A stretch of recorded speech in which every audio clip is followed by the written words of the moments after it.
Hello friends, आज का हमारा टॉपिक है जॉन डीवी के शैक्षिक विचार के बारे में।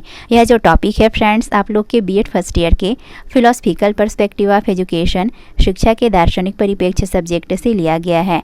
तो फ्रेंड्स, यह जो टॉपिक है आपके एग्ज़ाम के पॉइंट ऑफ व्यू से तो वेरी इंपॉर्टेंट है ही, क्योंकि आपके एग्ज़ाम में हर साल किसी एक ना एक बात के बारे में क्वेश्चन पूछा ही जाता है और उस बात से रिलेटेड जो भी फेमस थिंकर्स हैं उनसे क्वेश्चन बनता ही है।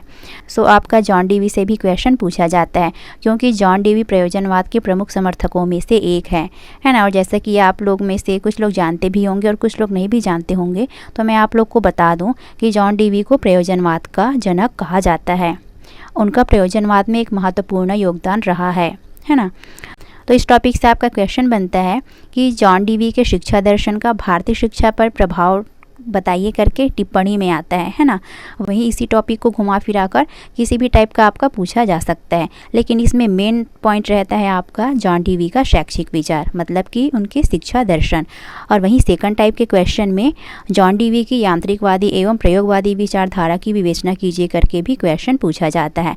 सो आज की इस वीडियो में हम जॉन डीवी से रिलेटेड जो भी इंपॉर्टेंट पॉइंट्स हैं, जैसे कि जॉन डीवी का बायोग्राफी हो गया, उन्होंने कौन कौन से बुक्स लिखी हैं, उनकी क्रिएशन है ना, और उनके शैक्षिक विचार मतलब कि उनके सिद्धांत कौन कौन से हैं, वहीं शिक्षा के उद्देश्य क्या क्या हैं और करिकुलम कैसा होना चाहिए जॉन डीवी के अकॉर्डिंग। सो इन सभी पॉइंट्स पर हम इस वीडियो में डिस्कशन करेंगे। सो चलिए फिर शुरू करते हैं।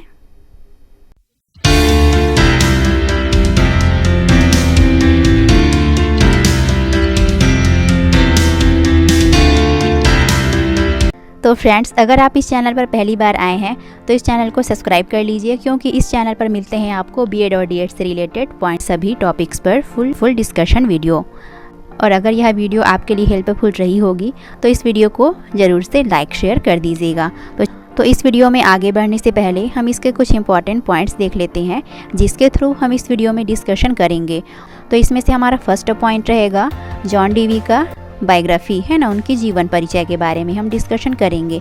फिर नेक्स्ट पॉइंट रहेगा हिज क्रिएशन, कि जॉन डीवी ने कौन कौन सी रचनाएं की है, उनके द्वारा रचित पुस्तकें है ना।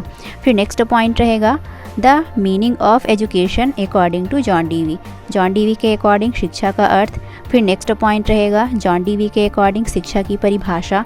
फिर नेक्स्ट पॉइंट रहेगा education philosophy of John Dewey का शिक्षा दर्शन या फिर उनके सिद्धांत। फिर नेक्स्ट पॉइंट रहेगा purpose of education according to John Dewey, तो जॉन डीवी ने शिक्षा के कौन कौन से उद्देश्य दिए हैं उसके बारे में हम डिस्कशन करेंगे।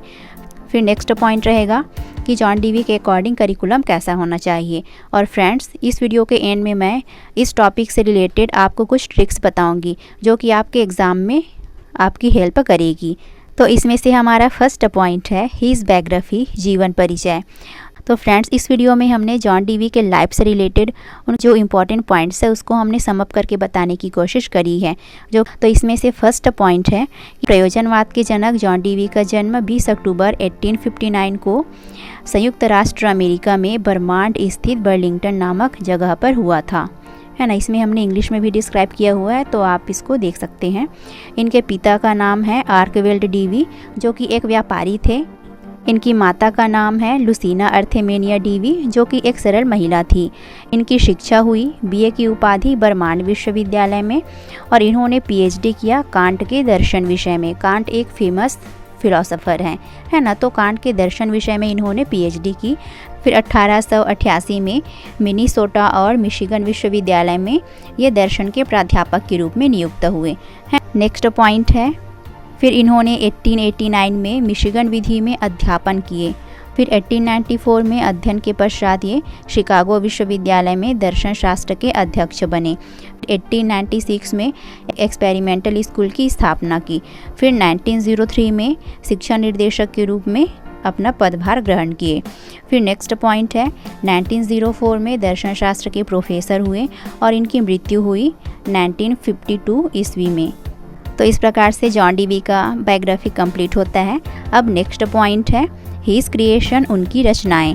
तो जॉन डीवी के द्वारा रचित रचनाएं इस प्रकार है, जिसमें से उन्होंने 1899 में the school and the society नाम की बुक्स लिखी। वहीं 1902 में the child and the curriculum पर इन्होंने बुक्स लिखा। वहीं 1910 में हाउ वी थिंक नाम की पुस्तक लिखी। वहीं 1916 में डेमोक्रेसी एंड एजुकेशन पर बुक्स लिखी। फिर 1920 में रिकंस्ट्रेशन इन फिलॉसफी पर इन्होंने बुक्स लिखी। वहीं 1946 में प्रॉब्लम्स ऑफ मैन पर इन्होंने अपनी बुक प्रकाशित करी है। तो फ्रेंड्स, इस प्रकार से आप लोग को इनके द्वारा कौन कौन सी रचनाएं की गई हैं इसको आप लोग को पता होने चाहिए। अब नेक्स्ट पॉइंट है the meaning of education according to John Dewey. तो जॉन डीवी के अकॉर्डिंग शिक्षा का अर्थ education is the process of rebuilding the experience, है ना, कि शिक्षा अनुभव के पुनर्निर्माण की प्रक्रिया है। मतलब कि व्यक्ति अथवा बालक जैसे जैसे नॉलेज गेन करते जाता है, जैसे जैसे वह शिक्षा ग्रहण करते जाता है तो ठीक वैसे ही उसके एक्सपीरियंस भी चेंजेस होते रहते हैं।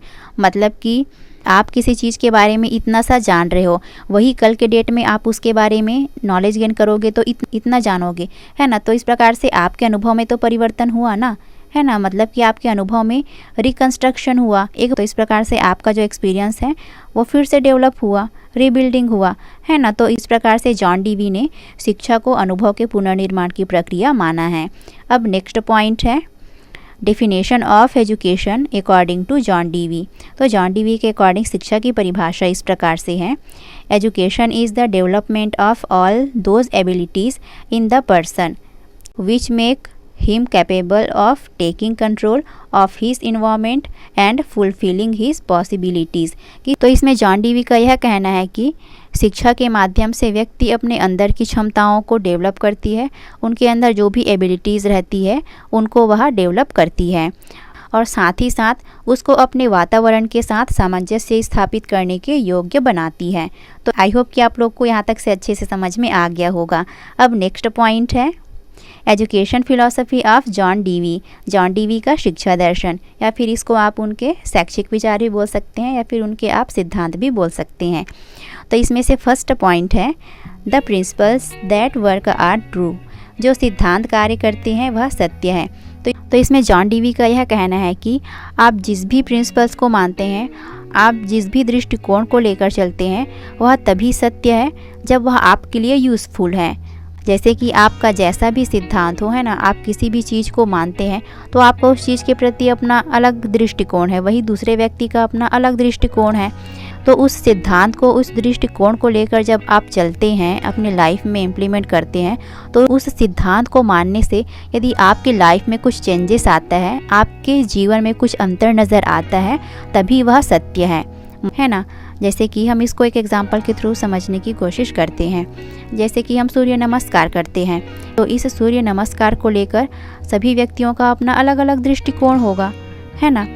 कोई कहेगा कि सूर्य नमस्कार करने से हमारा एक्सरसाइज हो जाता है, तो कोई कहेगा कि सूर्य नमस्कार करने से हम में एक पॉजिटिविटी आती है। तो इस प्रकार से अलग अलग व्यक्तियों का क्या है, अपना उस चीज़ के प्रति अपना अलग अलग दृष्टिकोण है ना। और उस सिद्धांत को और इन दृष्टिकोण को मानने से यदि व्यक्ति के लाइफ में कुछ चेंजेस आता है, उसमें कुछ अंतर नज़र आता है, वही सत्य है। आई होप कि यह पॉइंट आप लोग को अच्छे से समझ में आ गए होंगे। नेक्स्ट पॉइंट है human efforts are of great importance.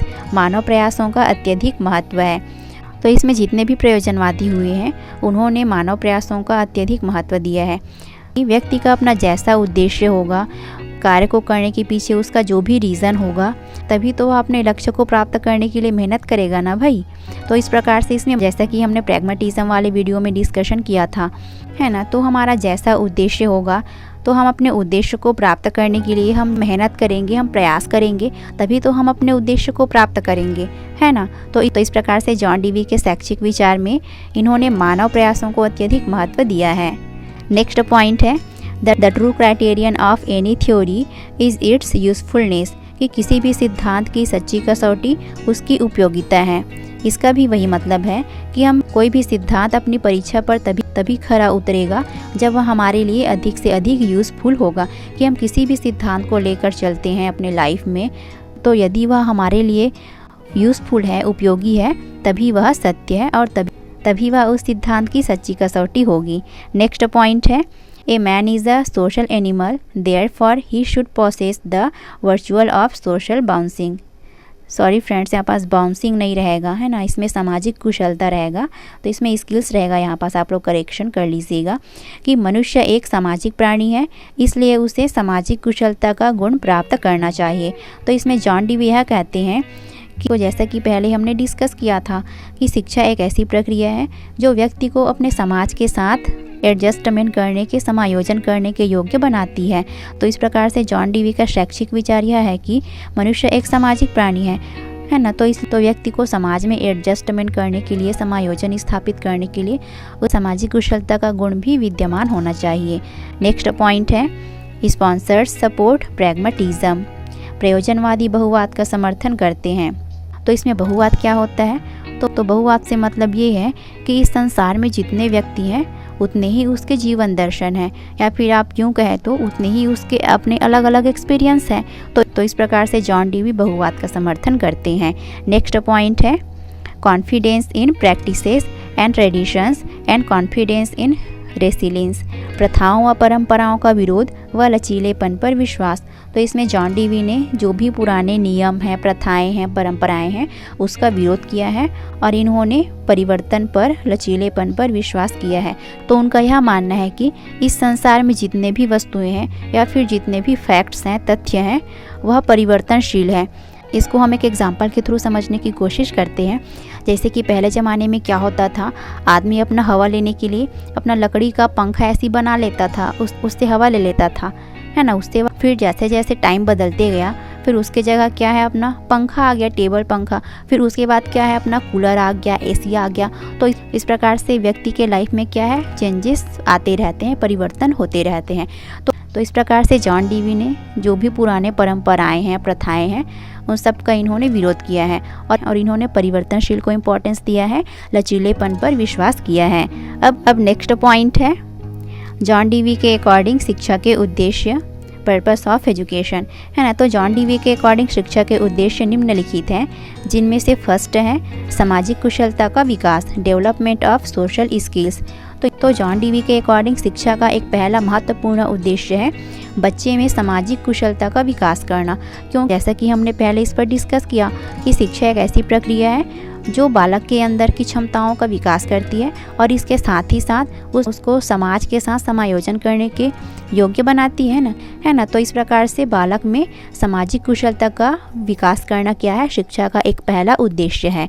Second point है अनुभवों का पुनर्निर्माण, रिकंस्ट्रक्शन ऑफ एक्सपीरियंसेस। तो इसमें जॉन डीवी के अकॉर्डिंग शिक्षा का दूसरा महत्वपूर्ण उद्देश्य है बच्चे में अनुभवों का पुनर्निर्माण करना। जैसे कि इसके बारे में भी हम लोगों ने पहले डिस्कस कर लिया है कि बालक जो है जैसे जैसे वह नॉलेज गेन करते जाता है, जैसे जैसे वह शिक्षा ग्रहण करते जाता है, तो उसके एक्सपीरियंस में एक नयापन, एक नया अनुभव वह प्राप्त करते जाता है। तो इस प्रकार से शिक्षा का एक दूसरा महत्वपूर्ण उद्देश्य बच्चे में अनुभवों का पुनर्निर्माण करना है। नेक्स्ट पॉइंट है मन का विकास, डेवलपमेंट ऑफ माइंड। तो इसमें जॉन डीवी के अकॉर्डिंग वह शिक्षा के माध्यम से बच्चे में ऐसे मस्तिष्क, ऐसे मन का विकास करना चाहता है जिससे बच्चा अपने स्वयं के आदर्शों का निर्माण कर सके, अपने वैल्यूज़ को कंस्ट्रक्ट कर सके, अपने मूल्यों का निर्माण कर सके। तो इस प्रकार से शिक्षा का एक महत्वपूर्ण उद्देश्य बच्चे में मन का विकास करना है। नेक्स्ट पॉइंट है लोकतांत्रिक जीवन की तैयारी, प्रिपरेशन फॉर डेमोक्रेटिक लाइफ। शिक्षा का एक महत्वपूर्ण उद्देश्य बच्चे में लोकतांत्रिक जीवन की तैयारी करना भी है।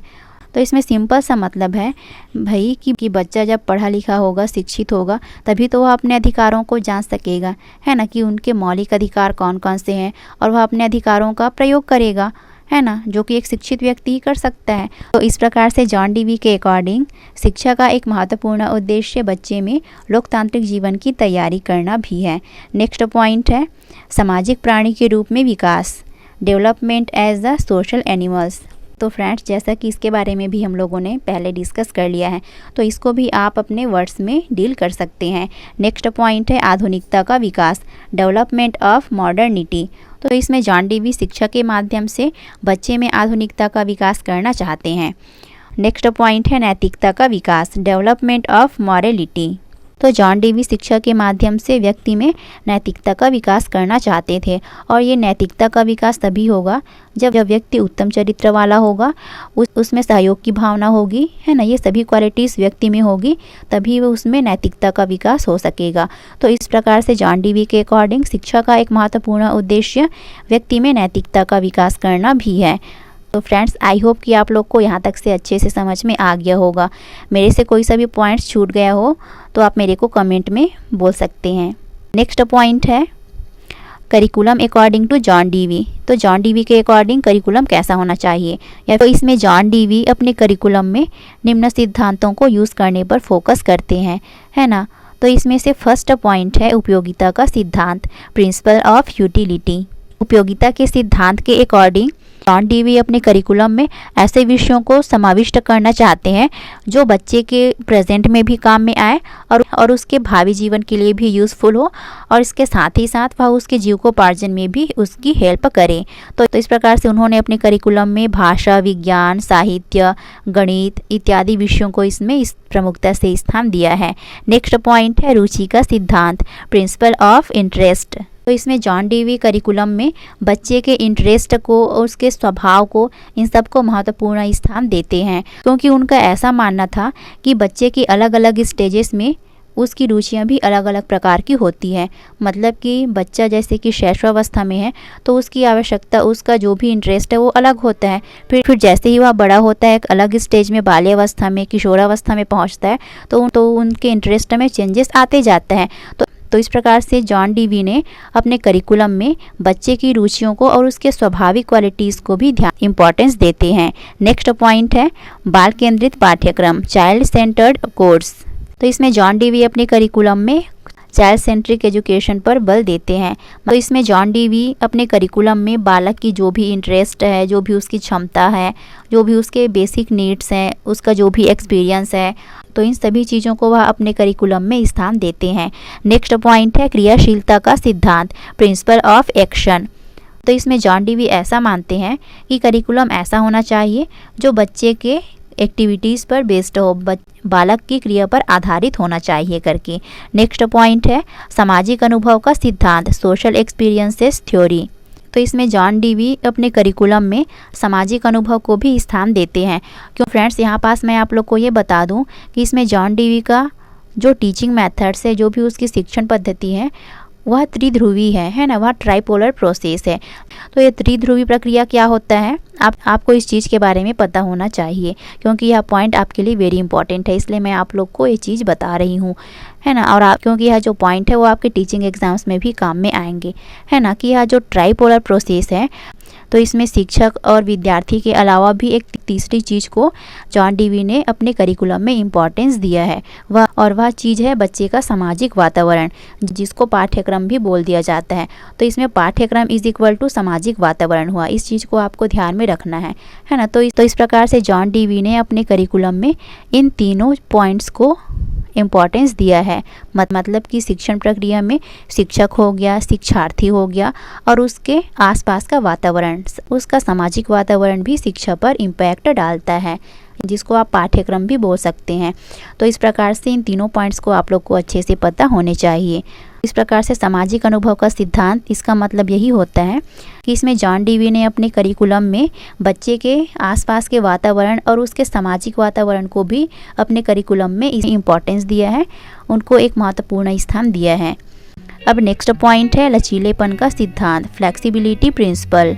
जॉन डीवी ऐसा मानते हैं कि यदि लचीलेपन को, परिवर्तनशीलता को इम्पॉर्टेंस नहीं दिया जाएगा तो बच्चे की जो भी इंटरेस्ट है, उसके जो भी एबिलिटीज़ है, उसका विकास नहीं हो पाएगा, और साथ ही साथ उसके एक्सपीरियंस को भी इम्पॉर्टेंस नहीं मिलेगा, तो वह पाठ्यक्रम व्यर्थ है। तो इस प्रकार से जॉन डीवी अपने करिकुलम में लचीलेपन के सिद्धांत पर बल देते हैं। तो फ्रेंड्स, आई होप कि आप लोग को यहाँ तक से अच्छे से समझ में आ गया होगा। अब और जैसा कि मैंने आप लोग से कहा था कि इस वीडियो के एंड में मैं आप लोग को कुछ ट्रिक्स बताऊंगी करके, तो और वो ट्रिक्स यह है फ्रेंड कि इसमें आप लोग को जॉन डीवी के अकॉर्डिंग शिक्षक की क्या भूमिका होती है, शिक्षार्थी की क्या भूमिका होती है, विद्यालय कैसा होना चाहिए, अनुशासन कैसा होना चाहिए, इन सब को आपको अलग से स्टडी करने की ज़रूरत नहीं है। मतलब कि हमने जो प्रैग्मेटिज्म वाले वीडियो में डिस्कशन किया था वही सब पॉइंट्स जो है आपके ये जॉन डीवी वाले में भी रहेगा, तो आपको उसके लिए अलग से स्टडी करने की ज़रूरत नहीं है ना। ये सभी पॉइंट्स जो है सिमिलर हैं। आप तो फ्रेंड्स इस वीडियो का PDF आपको टेलीग्राम चैनल B.Ed मंत्रास पर मिल जाएगा, तो आप इसे वहां जाकर ज्वाइन कर सकते हैं और साथ ही साथ आप इस चैनल को इंस्टाग्राम में भी फॉलो कर सकते हैं। तो फ्रेंड्स आई होप कि यह वीडियो आपके लिए हेल्पफुल रही होगी। अगर वीडियो अच्छा लगे तो फिर इसे लाइक शेयर कर दीजिएगा और इसी तरह के वीडियोस के लिए इस चैनल को सब्सक्राइब करना ना भूलें। Thanks for watching.